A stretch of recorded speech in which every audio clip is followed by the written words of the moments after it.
എന്നിട്ട് അവിടെ അവിടെ പിടിച്ച് കിട്ടുക അങ്ങനെ കൊണ്ട് അപ്പോൾ അവിടെ വലിയ മാവുണ്ടായിരുന്നു. നമ്മൾ അകത്തേക്ക് കടന്നു പറഞ്ഞാൽ ഈ ഭാഗത്ത് വലിയൊരു മാവുണ്ടായിരുന്നു, അവിടെ കെട്ടിയിരിക്കുക. അപ്പോൾ പിന്നെ 3 മാസമൊന്നും അതിൻ്റെ അടുത്തേക്ക് എടുക്കാൻ പറ്റില്ല.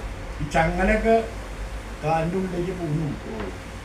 അങ്ങനെ എന്നിട്ട് ഈ പട്ടയ്ക്കൂടെ കൂട്ടി കിടക്കും, ഒന്നും ചെയ്യാൻ പറ്റില്ല, അതിൻ്റെ അടുത്തേക്ക് എല്ലാം പറ്റില്ല. അങ്ങനെയായിരുന്നു. അങ്ങനെ ഒരു തടിക്കഷ്ണം അവിടെ ഉണ്ടായിരുന്നു.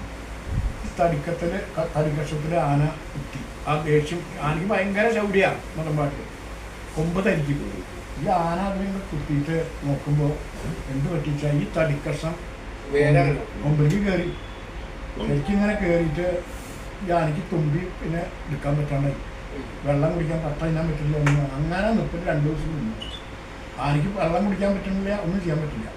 അപ്പോൾ ആൾക്കാരൊക്കെ തോന്നുന്നു വേഗം ആരോടും അടുത്തൊക്കെ എടുക്കാൻ പറ്റണ്ടേ. അന്ന് ഈ മയക്കുവടിയും ഒന്നും ആയിട്ടില്ല, ഒന്നും ചെയ്യാൻ പറ്റില്ല. എന്താ ശരി. അങ്ങനെ ആനയ്ക്ക് തുമ്പി എടുക്കാൻ പറ്റുന്നില്ല, ഇത് വേണം.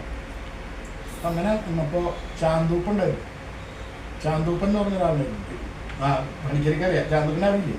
ചാന്തൂപ്പന് തന്നെ 10-7 വയസ്സൊക്കെ ആയിരുന്നു. ഇയാൾ പറഞ്ഞു, അതെ അയാൾക്ക് ചാനപ്പണം കേശവൻ എന്ന് പറഞ്ഞാൽ വലിയ പ്രാന്തായത്.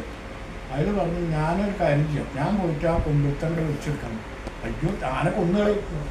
ഇയാൾ പറഞ്ഞു, സാരില്ല, എന്നെപ്പം എനിക്ക് എത്ര പ്രായമായി, ആന ജീവിതത്തിലെ ഞാൻ മരിച്ചാൽ വരില്ല, ആനയ്ക്ക് സുഖമാവില്ല, അതാണ് വേണ്ടത്. ഇയാള് ഇപ്പം അവർ പറയുന്നത് ഇയാളവിടെ ചെന്നിട്ട് എന്ത് ചെയ്തു, ഈ തടിയുമ്പോൾ തോന്നിട്ട് ഇയാൾ സാധനം ഉറക്കണ്ട് വിളിച്ചു. ആന ഒന്നും ചെയ്തില്ല. ഈ തടിക്കഷം ആനയ്ക്ക് ഇത് ശ്വാസം മുട്ടിട്ടാണ് നിൽക്കുന്നത്. ഇത് ഇയാളെ ഈ തടി ഇങ്ങനെ വന്നോടുകൂടി ഇയാളവിടെ വീണു. ആന മുമ്പിൽ ആനൊന്നും ചെയ്തില്ല, ഇയാളെ ഇട്ടിട്ട് പോന്നു. ആനയ്ക്ക് അപ്പോൾ ഒരു പ്രശ്നം ഉണ്ടായില്ല. ആന സുഖമായി ആനയ്ക്ക്, ഇയാളൊന്നും ചെയ്തില്ല. അങ്ങനെ സംഭവം ഉണ്ടായി. പത്രത്തിലാണോ എന്ന് പറഞ്ഞില്ല. അപ്പോൾ അല്ല, ആനയ്ക്കും തൈനെ ഉപദ്രവിക്കാനല്ല വരണമെന്ന് പറഞ്ഞാൽ തന്നെ ആശ്വാസമായി. അത് ഗുരുവായൂർ കേശവനാ. കേശവൻ ആരെ ഉപദ്രവിച്ചിട്ടില്ല, അത് വേറെ കാര്യം. പിന്നെ മതമ്പാടുള്ളത് കൊണ്ട് ഞാൻ പറഞ്ഞില്ല, പശുക്കള് അമ്പലത്തിൽ മേഞ്ഞ് നടക്കുന്നു പറഞ്ഞു. അതിലൊരു രാധപശു ഉണ്ടായിരുന്നു. അതിന് ഈ കാല് ലേശം ഇങ്ങനെ നടക്കുള്ളൂ. അത് ഈ കേശവന അമ്പലത്തിൽ മതമ്പാടിൽ കിട്ടിയപ്പോൾ ഇപ്പൊ നമ്മുടെ തുലാഭാരം കൊണ്ട് അവിടെ നിന്ന് മണ്ണ അവിടെ ഒന്ന് നിന്നുവാണ്. അവിടെ കെട്ടി വടക്ക് കിഴക്കേ പണ്ട് ചെമ്പേശ്വരം ഉണ്ടായിട്ടില്ല അവിടെ.